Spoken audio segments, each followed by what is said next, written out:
ఉషికి జగదాత్రితో ఇలా అంటుంది, ప్రసాదం అందరికీ తీసుకొచ్చి జగదాత్రి అని చెప్పేసి అని అంటే సరే వదిన అని చెప్పేసి వెళ్ళి అందరికీ ప్రసాదం తీసుకొని వస్తుంది.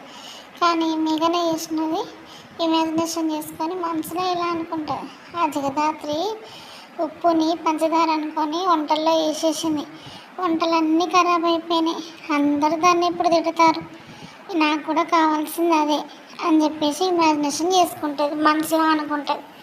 అది ప్రసాదం తీసుకొని వస్తుంది జగదాత్రి, తీసుకొచ్చి అందరికి ఇస్తుంది, వాళ్ళ బామ్మకు కూడా ఇస్తుంది. నాకు వద్దమ్మాయి అని అంటే పర్లేదు బామ్మగారు తినండి అని చెప్పేసి అంటే ఆమెకు ప్రసాదం కూడా ఇస్తే వాళ్ళ బామ్మ ఏం చేస్తుంది, ఒక ముద్ద నోట్లో పెట్టుకుంటుంది. కానీ అది మింగాలో కక్కాలో తెలియదు, ఉప్పు చక్కెర కూడా చెప్పలేని పరిస్థితి.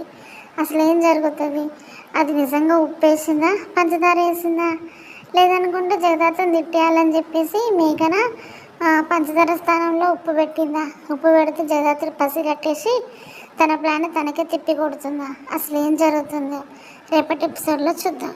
ప్లీజ్ సబ్స్క్రైబ్ మై ఛానల్ అండి. బాయ్.